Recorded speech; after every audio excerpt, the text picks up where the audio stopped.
Oh, wait a minute. Gotta go live on.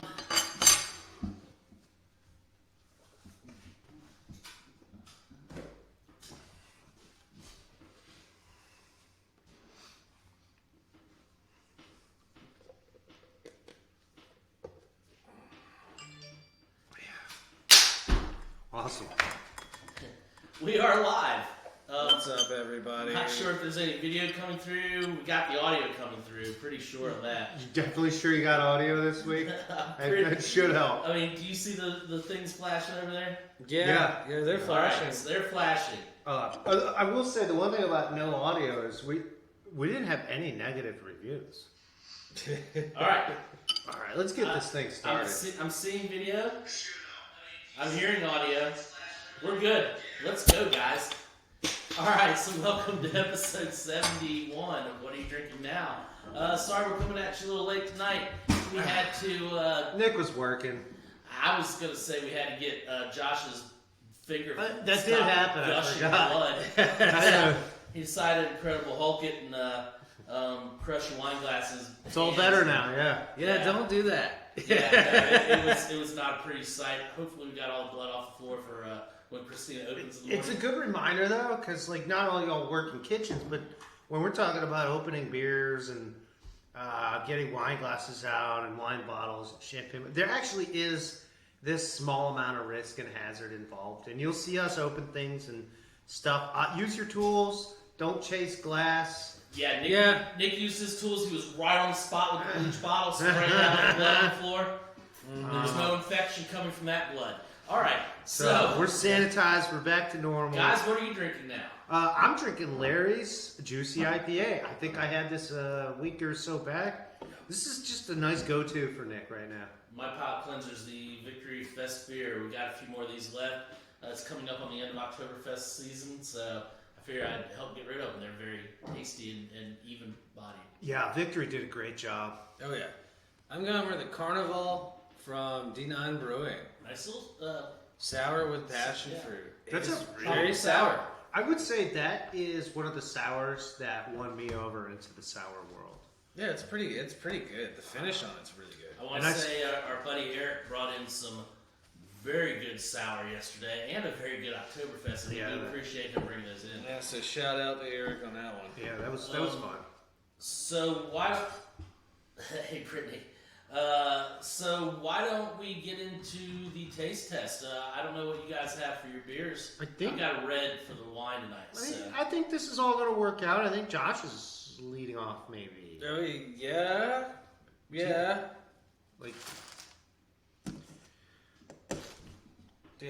We booked ourselves a flight tonight, boys. Well, yeah. Had I known I was going to cut myself, I probably wouldn't have picked an Imperial. But, you got to roll with your first choices.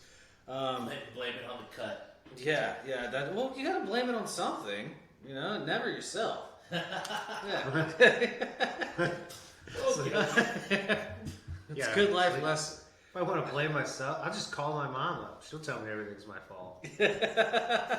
Brittany, I don't know if it'd be okay with the man with the red beard if you came and got drunk with us. Oh, that'd be great. So the one I picked tonight is the Kaiser, the Imperial Oktoberfest from Avery Brewing Company. Actually, he'd probably pick, Brittany, you're going to drink with something? Go drink with these guys. That might be true. So this is in the theme of the Oktoberfest, correct? Oh yeah, it's definitely an Oktoberfest style beer. I have had one before, but it was a little late in the evening, and I don't really recall a whole lot. I like the artwork because it's good in the cooler and on the shelf because you have the Kaiser on one side, and then if you stack it on top of each other, you just turn it around for the picture of the Kaiser. Usual, clever title. Oh yeah, Kaiser, Imperial, yeah. There's a whole Are you going low on this? Yeah, I'm going low. Okay, I didn't know. So I'll catch up to Nick there. He's not trying to bleed any faster than he already is. No, I don't know that he could have bled any faster. That stuff was horrid. That's how you know Oktoberfest is coming to an end. Your friends are bleeding. Yeah. The Imperial pump, beers are out. Alcohol in his, or blood in his alcohol all stream and just kept Yeah. going up. I believe it is though, like the close of Oktoberfest or whatever. Yeah, we I hit think that first week in October, and they do the big weekend and everything. So or Oompa. this is an Imperial Oktoberfest Woo! lager, and this is an 8%er. You guys get banana peel off this thing, man? And it's $3.75 a 12-ounce can. I remember having this earlier. I think it's well worth $3.75. Holy crap! yeah. We talk about this all the Yeah, time. big banana peel. The Imperials that don't taste Imperial. Now we are calling this Imperial, and it's 8%. But in terms of a lager, a double, that's a double. Compared to a regular Marson, which would be about like between 5 and like 6.5, 8% is pretty alcoholic. It's strong beer. Yeah. Yeah, that is pretty strong. Nutty. Behind that banana, I'm getting like a nutty. The banana carries through on the palate too. So it's not a Kaiser roll, it's a banana nut muffin. Yeah. Yeah, I mean, I do get a lot of those flavors in there, but the malts really come through on the palate too. I mean, it tastes like a boozier Oktoberfest style. I don't catch that big sour note that a lot of Fest and Oktoberfest beers Down on have. the back end of it, I do. Okay. Maybe it's just masked a little with Right that at boozy. the back end of the palate. Uh-huh. But all in all, it's really smooth, really drinkable, almost dangerously drinkable. But the nice thing about it is that the malt texture and the body of it are a little bit heavier than usual, so it can keep you from drinking it too fast. Mm-hmm. Yeah, like you'll get a good sip in, but it'll let you know. Yeah. And I don't just mean that in the booze. I mean like the taste, the full body flavor. It fills you up for a moment. There are a lot of fall winter type beers that do that for me too. They may come in a little higher ABV, but just the very nature of the flavor will slow me down from pounding it. Oh, absolutely. Yeah, I don't know if this is the one for the yard glass or the beer. Yeah, I mean, I wouldn't drink this while riding a lawnmower. I think he was talking about the yard glass. Okay. But at the same time, I It was like such an accusatory tone. I wouldn't drink this while I drive a lawnmower. Like, it reminded me of our conversation. Shot my weekend plans. This reminded me of our conversation the other day when you're getting ready to go out and mow the yard here.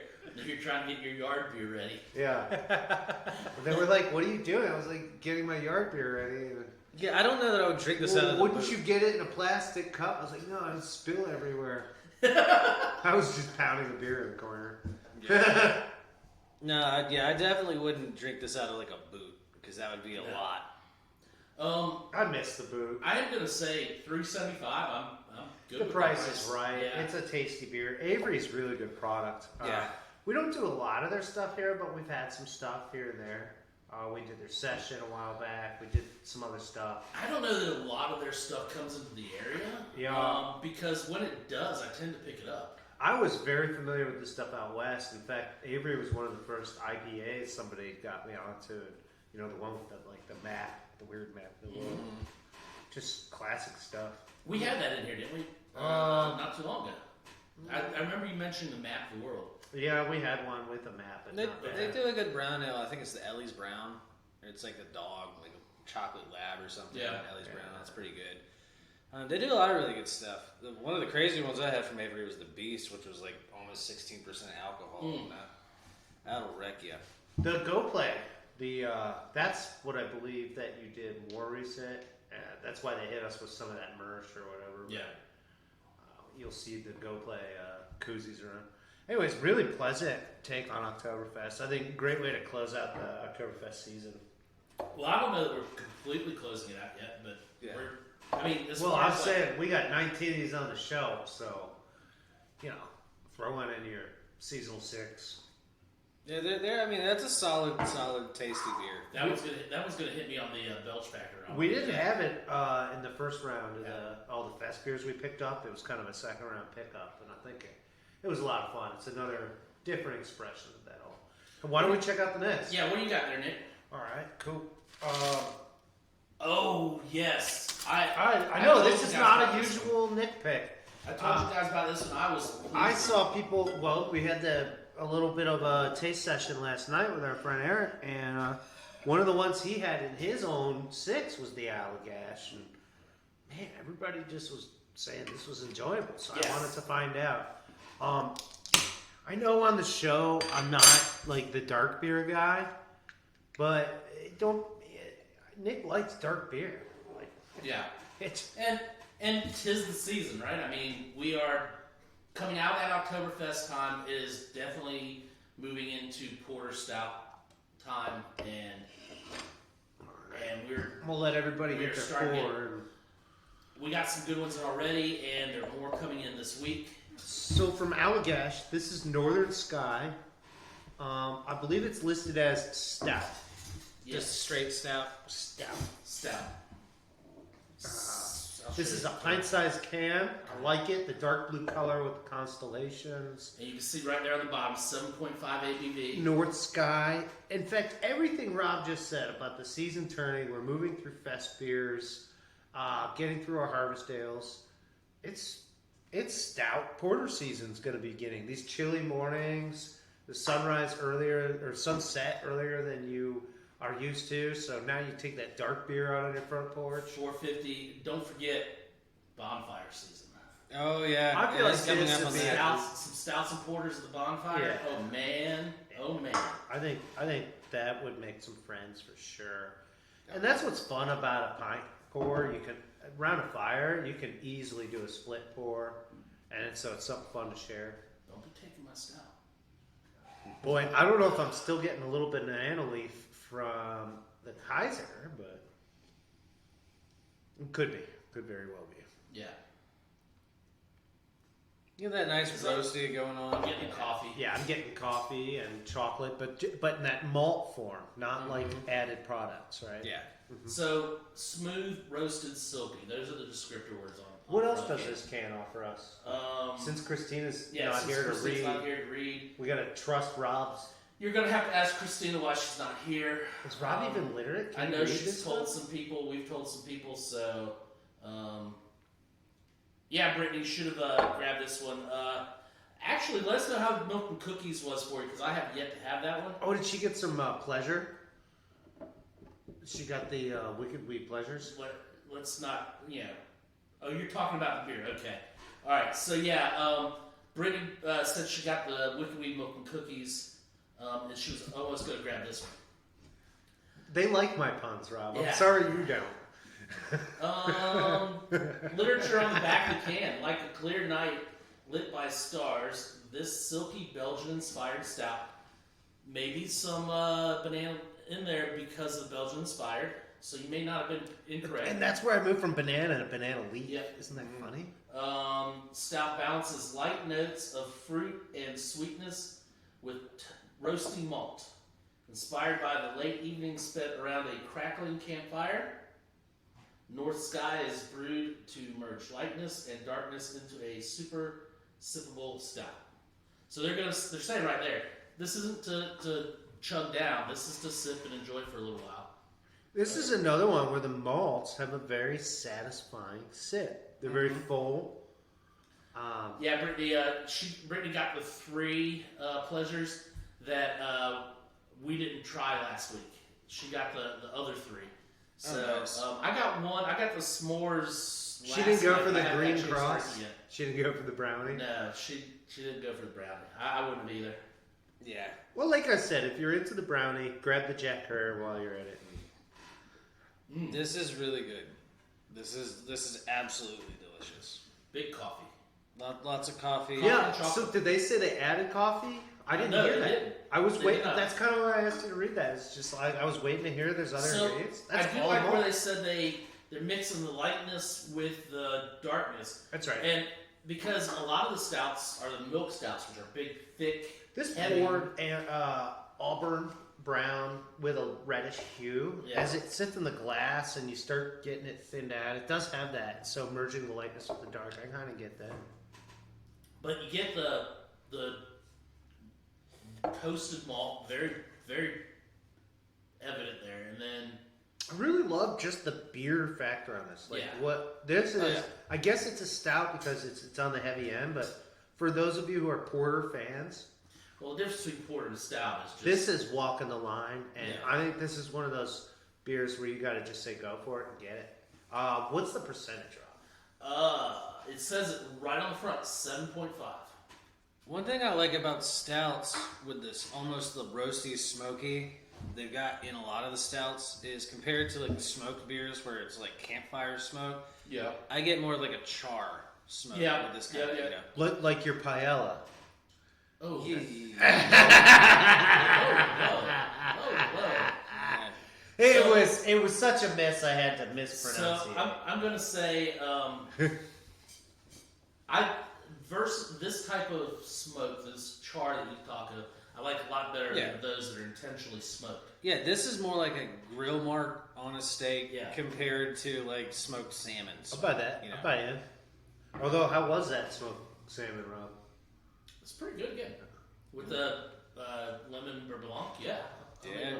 Like for those of you who've been keeping up in the last several weeks, Rob picked up a smoker and has been trying new flavors. And so we're always trying to figure out how that folds in with beer. He hasn't shown up with any of it yet. I figured Josh and I got to catch some bluefish. You know, I actually take it probably over to could Rob tonight because I do still have some left over. Yeah. Instead, I'm sitting here But pushing Nick kept talking chicken about parm. his chicken parm all day long. So That's all I would talk about. Thanks for that, Bill Hard. Yeah. Anyways, are you guys ready to move? I feel like no. Oh, we're going to wine. So yeah, I can let this sit. Yeah. I didn't want to be leaguer-us. I think we handled Allagash pretty well. Yeah, that I can save for later. So what we're going to do, let me make some room here. We're going to go to the wine. The wine tonight is Cab from the North Coast. It's a 2015 Cab. It's called The Rule. Nice, I think nice, bold label. Big R. I don't know if Christine would like this that much because it's really in your face. Beer with the mugu. Nice little twist top. Even the artwork on the top, the twist top is nice. I like. Just a little extra. They don't often do that. Makes it easy to pick it from a shelf, though. That's right. I'll tell you what. That makes it easy. Working in a wine shop, you do come to appreciate the capsules. Yeah. There's so many that I'm looking at going, okay, that one's a black foil. Did you see the one that came in today? It's no capsule, composite cork with a wax seal only on the cork.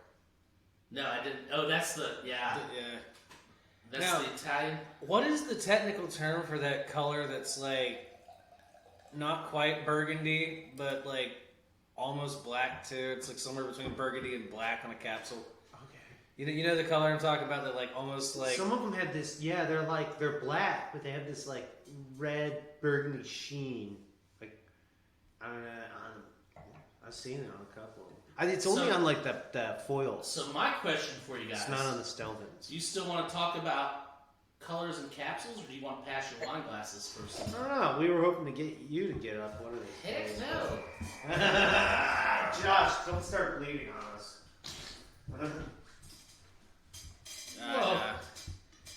It's all cleaned up now.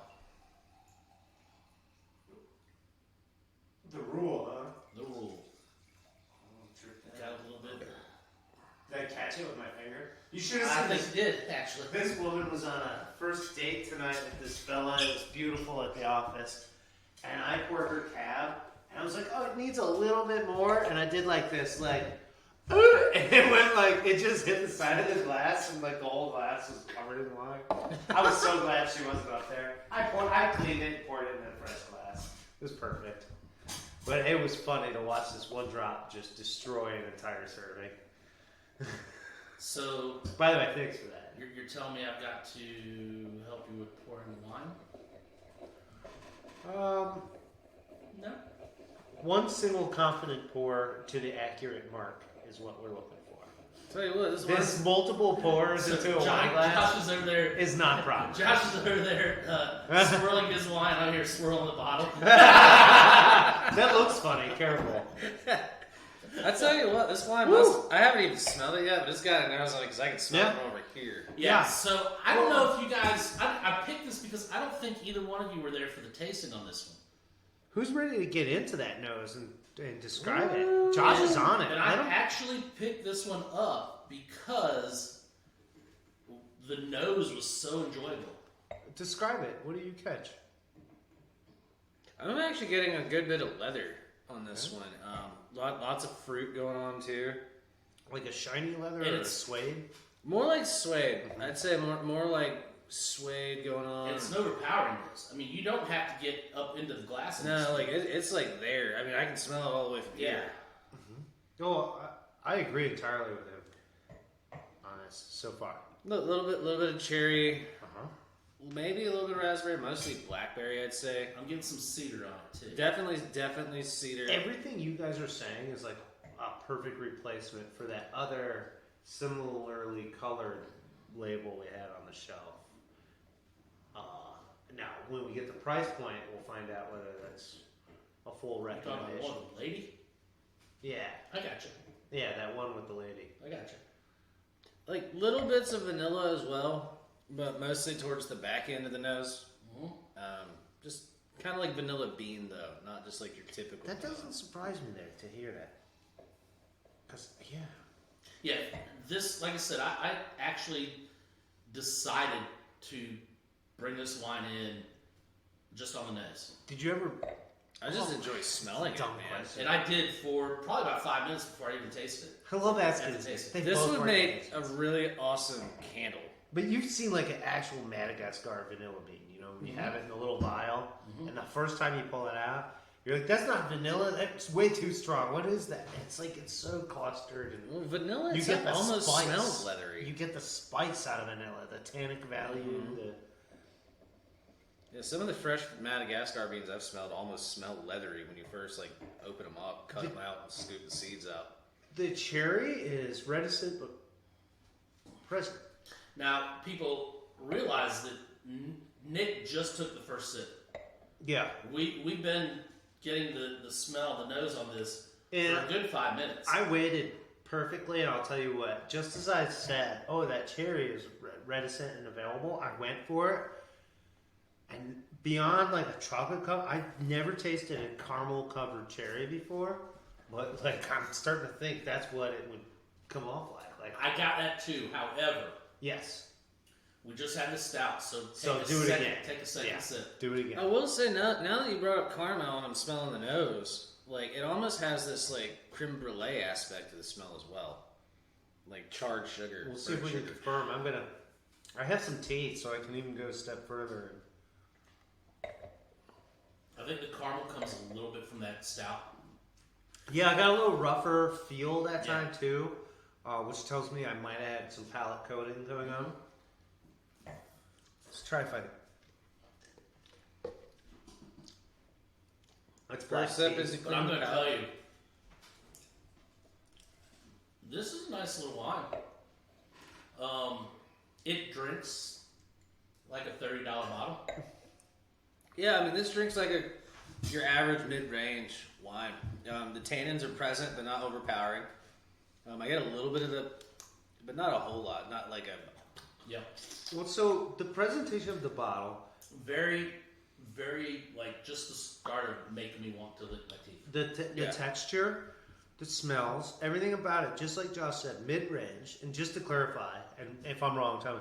I'm thinking 30 to 50 if somebody says mid-range bottles. When I think mid-range, I'm thinking 25 to 50. Okay, Yeah, yeah, that's what I'll I say think that. of as far And as something tells mid-range. me that this is coming just under that. Something maybe telling you correctly. Do you want me to reveal that? What is it? Since we're on price point, what is it? 15. No. This does not drink like a $15 So bottle of the wine. little bit of thinness that I So get. I decided on the nose to bring it in. I decided on the price point to bring a little bit more than what I thought it was going to be. You went full. Yeah. You know, this is You never a go this full. is Giovanni a Ribisi went full. this You is never a came nice back. little red wine right here. Like, Yeah. I mean, I can't find anything negative to say about it. It's thoroughly enjoyable. Have I had more complex wines? Definitely, but Now I'm going to say, So it is a those- blend, right? no, it's 100% cab. Wow. Okay, I thought for sure you had some mid-range or a Syrah or something in there. If it has a blend, it's going to be less than 15%. 85% cab is the cutoff that you have to have before you can label it cab. Yeah. before you have to label it a blend. they don't have to tell you what the other 15% is. Right. So inside knowledge could tell us. Friendship on labeling could tell us. yeah, but as they want to market it as a cab, as well, which makes all sense. I know is At the a cab. price point, it makes sense. Why they? I'll tell you. It's a Cali. Mm-hmm. Yeah, North Coast, yeah. Everything about it. 2015. This It's is just a 5-year bottle. Instead of the caramel, what I'm getting, Yeah. I'm getting the date. yeah. Yeah, definitely. Well, I think the caramel was coming from the leftover. I'm gonna buy in with Rob, but I still also think but there is like a sweetness almost to it, but not like sugar sweet, fruit sweet. I wouldn't would have say- tasted something that wasn't there. It would only just change it or accentuate it. Now I'm going to say, for those of you that know our kind of wine thing going on in the shop, excuse me, there, we talk about mid-range or entry level or whatever, and for the most part, generally we have been in the past staying away from more higher range stuff. Lately, we've been stepping foot into the upper mid-range and into the lower high range. We just got our first $90 bottle in today. Yeah. So, guys, if you want some higher end stuff, It's here. let me know, and I will definitely get some for you. Yeah, it's been I mean, crazy. We're dipping our toe into it just to try. but- Maybe I'm a little more surprised than you guys are with a little bit more of the experience you guys have in the wine distribution and sales, and also just like the restaurant cellar experience.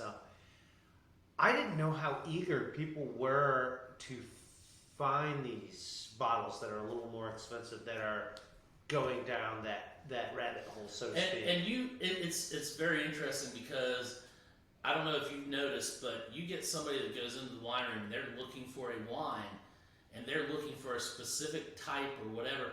They already know what price they're looking at, and they don't need you to tell them that's I'll compound that fact.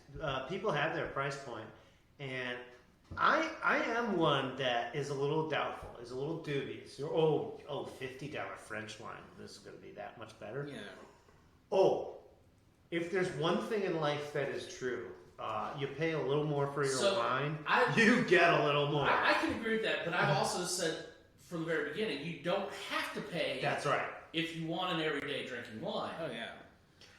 But when you do pay, that just leaves the expectations open that when you do pay, you are getting. So I'm what you simplifying something that your distributors and them doing their tasting showed me.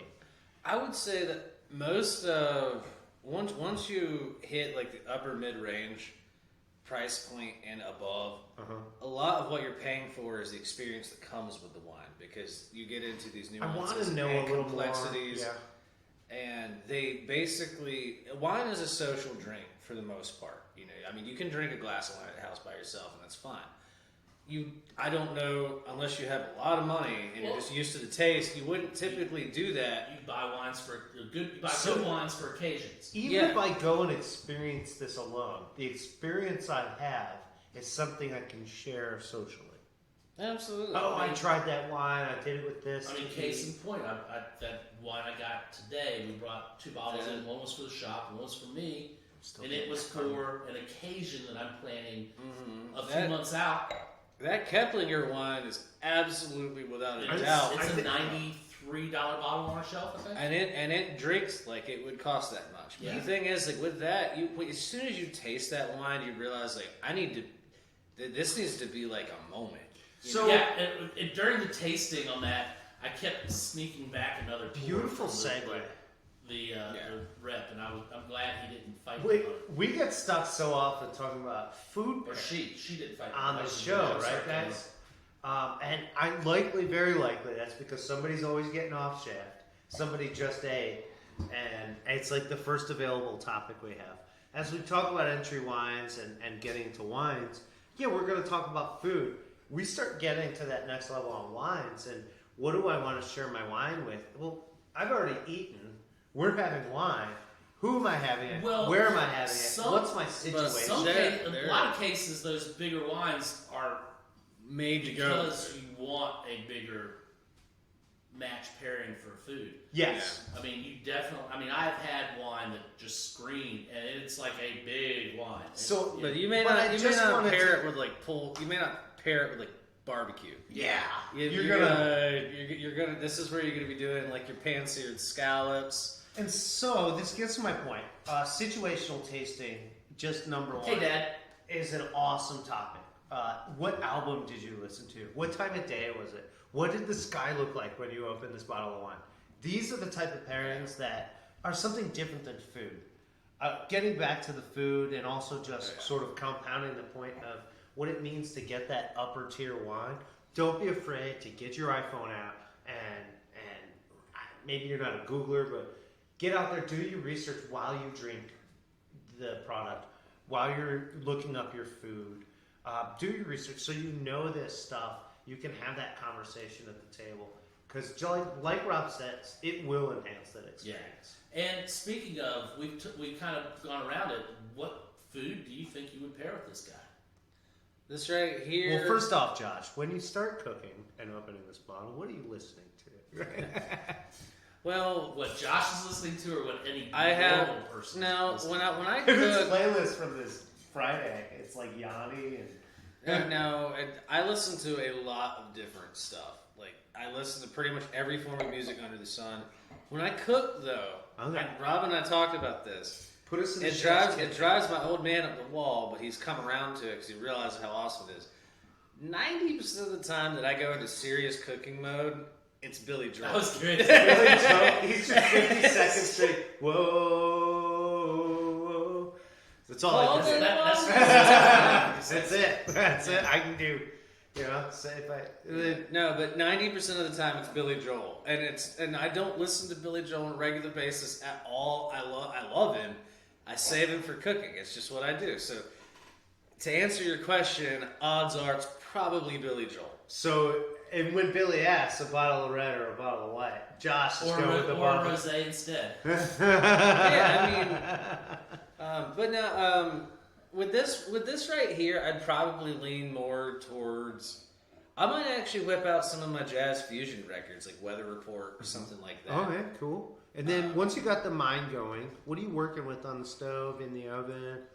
With this right here, that smell is just the nose is just so potent with this guy. I would probably go because the tannins aren't crazy heavy with this. I'd lean definitely towards a redder. May go lamb. Okay. I'm thinking maybe like a lamb chop. Is there such thing as like I wouldn't do a rack of lamb, maybe. Is there such thing as a mushroom compote or something like that? Yeah, I mean, there's compote for everything, man. So let me tell you, the day I tasted this, the night before I sent you guys the picture of what I had for dinner that night, and I told the wine rep, I really wish I had this last night. And that was the night I sent you the picture of that steak with the grill marks that were like perfect. And that's how to sell a guy a wine. And had the butter sauteed balsamic portobello mushrooms on top of it. Oh yeah, see, I think the balsamic would play very well. Yes. Yeah. So the word gastrique has been just popping in my head since we started tasting this wine. Am I far off there that you could do some sort of...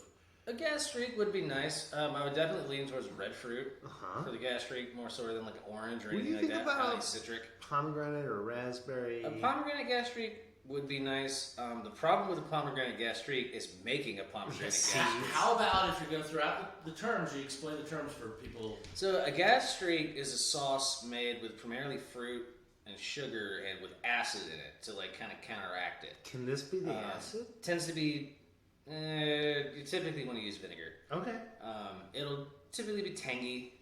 It's a really cool sauce, and it'll really play well with a lot of stuff. Can you incorporate parts of wine, or I mean, you could probably do it, but at that point you're probably getting away from the gastrique. Okay. Creating just salt, curious. wine, and vinegar. Yeah. Okay. Yeah. Then you probably I would lean towards calling it like a Cabernet reduction with whatever the fruit is. A gastrique is an established style of Yeah. sauce. It's kind of like bechamel is a established style of sauce. Once you add something to it, it's not bechamel anymore. Yeah. You add cheese to bechamel, and guess what? You get a Mornay. So,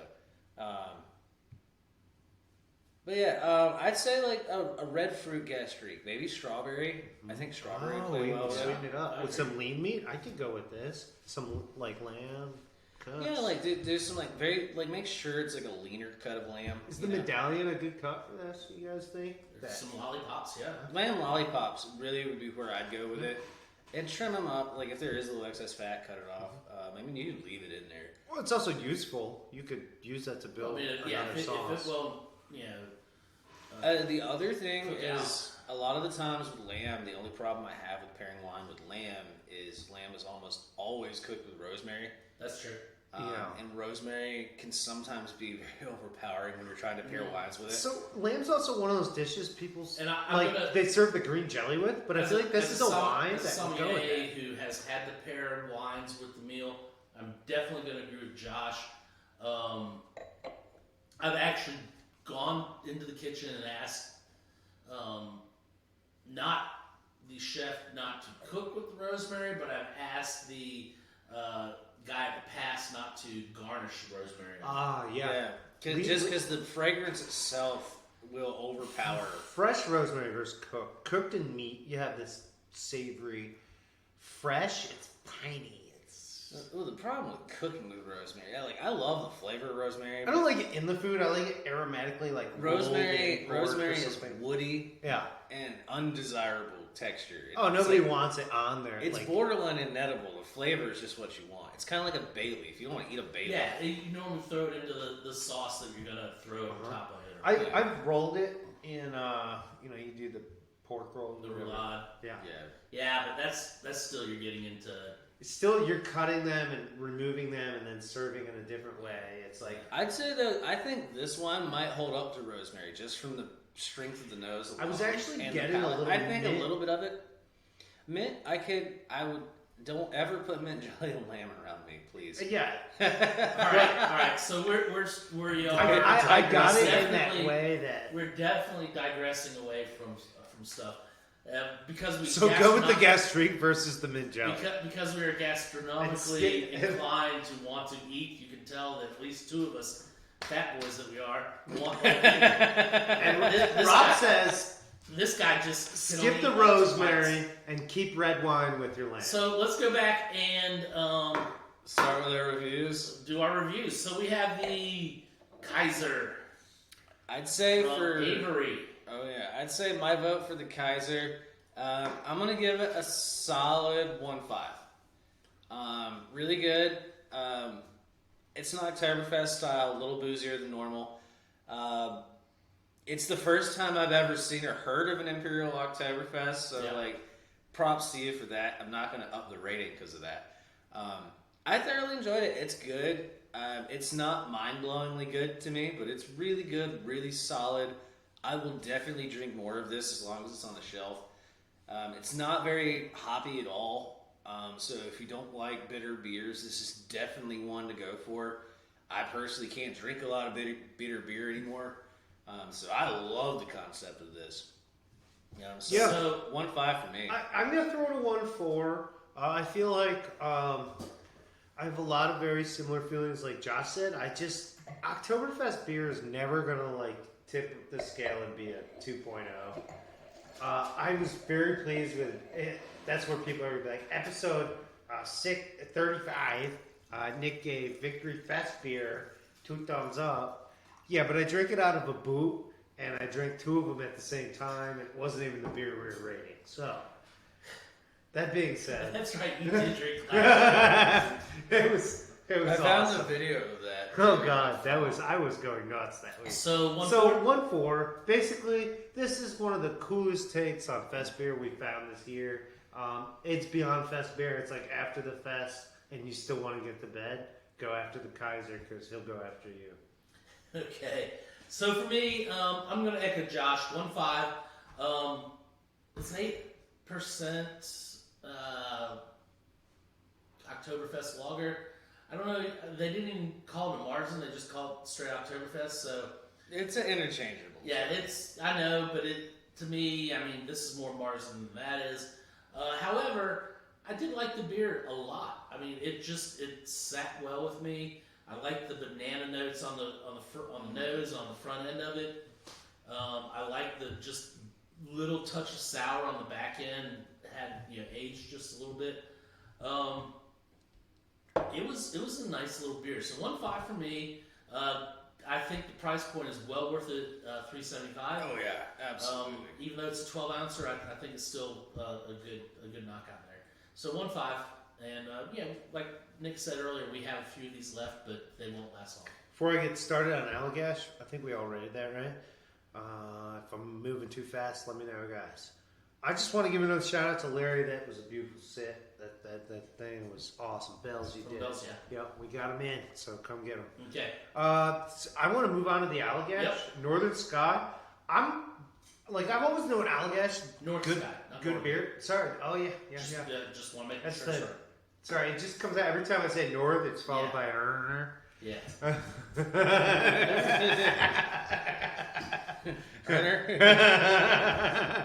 So back to. I'll get back on topic here in a second. Got a few more burns to fit in. Let's see. The can is great. The size is great. The booze content is great. And this is a dark beer that Nick likes. Allagash, to me, was this Belgian-style white wheat beer company. Yeah, definitely. In my thinking. Then they put this beautiful dark beer together. And it's I know I pointed this thing. They put this beautiful dark beer together. Point at the can. Fix the reference. There we go. Thanks for fixing that, Rob. And they even joked about it in their label. We're merging the light with the dark. Which, if everybody knows a Northern Sky versus Southern Sky in the winter is kind of cloudy and a lot of hazy. The Northern Sky gets real crisp, especially like Maine. It's incredible observation territory. And you can just see these stars. The Northern Sky has different constellations. The further north you get, the different perspective you have on these constellations. So why don't the light beer people do a dark beer? Awesome. I loved it. I'm going to give it a 1.65. Which is like... Josh? All right, so I'm gonna give this a relatively high rating, mainly on a technical perspective, but I'm gonna give it a 1.85. Woo! From a technical perspective, it's a really, really damn well made stout. It's got the roast, it's got the chocolate, it's got the fuller body, but it's drinkable. I mean, this is a great example of a really good stout. I had no qualms with anything about this beer. It tastes great. Allagash is one of those breweries that just they don't typically put bad beer out, and this is just continuing that legacy in my mind. This is really good.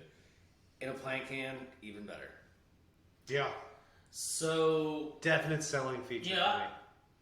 I'm kind of embarrassed because I've already come up with my rating and I don't want to change it.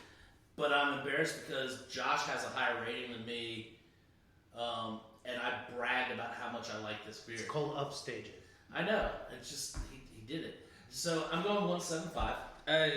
He went stage left on you. So I'm going 1.75. Pull the spot. A lot of the same reasons of what Josh and Nick both said. I definitely like how this is a stout. Definitely a stout. Unquestionably a stout. But it's not thick and heavy like a stout. It's lighter. In the texture, in the body of it, but all the flavors are there. Mm-hmm. This is going to be one that, even though it's 7.5%, I'm probably going to have 2 of these at least in the fire. Oh yeah.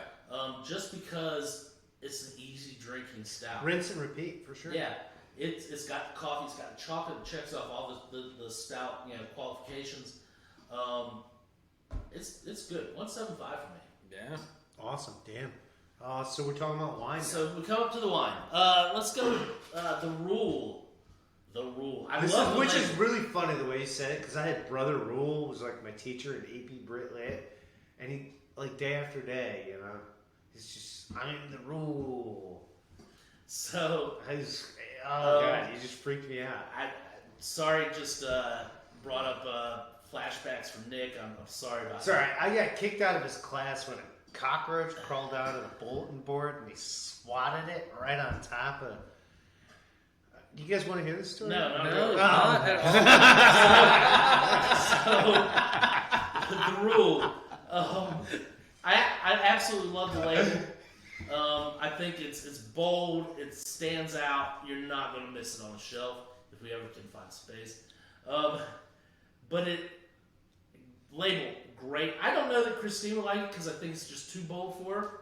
That's a challenge if I've ever heard it. However, I'm going to say, like I said, back when we were doing the original taste, I decided we would bring this wine in on the nose alone.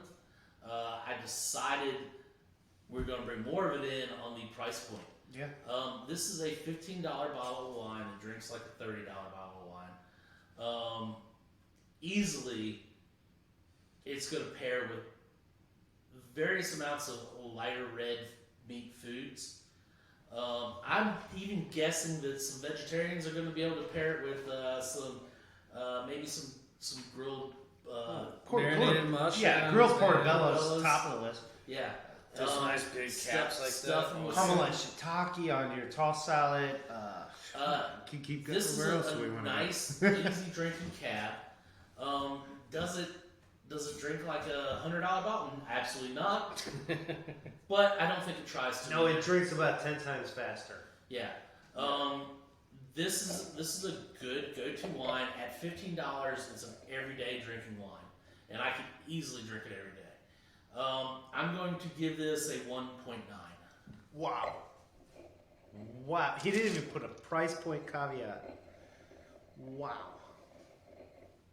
Anybody got a follow on that? No? I'll follow on that. The crowd went silent. I'm gonna kind of echo Rob. I'm gonna drop it back to 185 again. Okay. This is a phenomenal bottle for $15. The price point caveat's going in there with this one, but I mean, if it was a $10 bottle, like the price point caveat would jack it up to like a 2.5. It's like, why is this $10? It's like an inverse caveat. Is it like a fire sale? Do they shut the winery down or something? Yeah. No, this is just ridiculously good for the price point. Like if you blind tasted this, you would honestly think that someone had dropped some money on this bottle. Someone's cutting heads here. For sure. Definitely, it tastes like a $30 bottle to me. Double the price it is. This is really good. The nose is just thoroughly enjoyable. The palate is wonderful. I can play with it with food. I can play with it by itself. It's a good wine. And the vanilla's coming out right now. Yeah. And it changes over time, as all wines do, you know. But this is like just really good. That's my rating right there. Well, my rating's not far off. I know I teased you guys, but I'm sitting at a 175. It's where I was. It's where I am. It's where it's going to sit. Price point, no price point. I feel like that number doesn't really change. Is it hard to get 2 thumbs up with a $120 bottle? Yes. Except if I remember correctly, we still have the Magnifico on the shelf, and that's a Spanish red that if you like red wine and you haven't bought that yet, you're just missing the point. The rule is try this wine. The rule is drink red wine. Try this wine.